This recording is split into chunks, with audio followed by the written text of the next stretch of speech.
Where did quantum theory come from? It started not as a crazy idea, but with a light bulb. In the early 1890s, the German Bureau of Standards asked Max Planck how to make light bulbs more efficient, so that they would give out the maximum light for the least electrical power. The first task Planck faced was to predict how much light a hot filament gives off. He knew that light consists of electromagnetic waves, with different colors of light carried by different frequency waves. The problem was to ensure that as much light as possible was given off by visible waves rather than ultraviolet or infrared.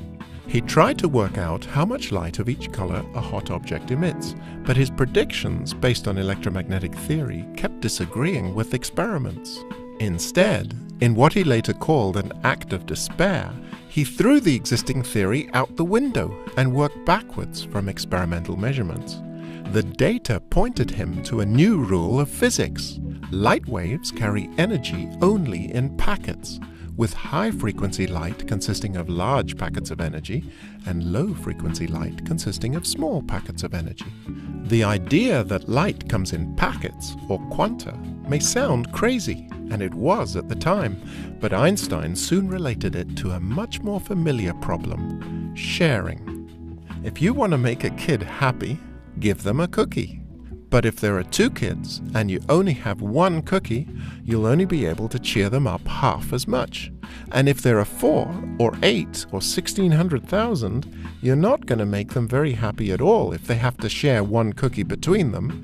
In fact, if you have a room with infinitely many kids but not infinitely many cookies, if you share the cookies evenly, each kid will only get an infinitesimally small crumb, and none of them will be cheered up. And they'll still eat all your cookies.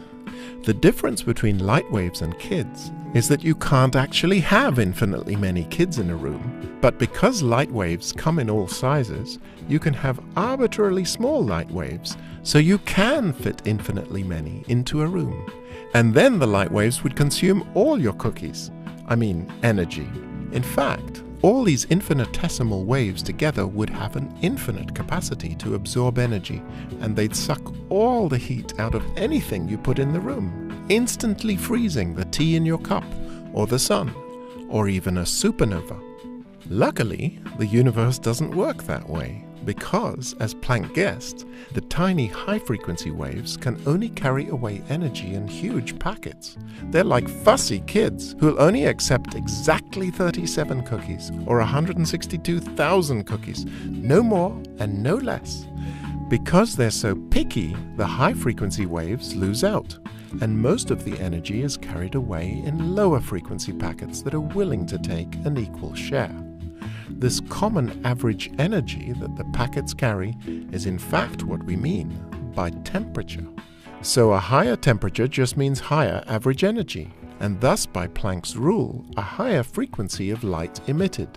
That's why as an object gets hotter, it glows, first infrared, then red, yellow, white, hotter and hotter towards blue, violet, ultraviolet, and so on. Specifically, Planck's quantum theory of fussy light tells us that light bulb filaments should be heated to a temperature of about 3,200 Kelvin to ensure that most of the energy is emitted as visible waves. Much hotter, and we'd start tanning from the ultraviolet light. Actually, quantum physics has been staring us in the face since long before light bulbs and tanning beds. Human beings have been gazing into fires for millennia, with the color of the flames spelling out quantum all along.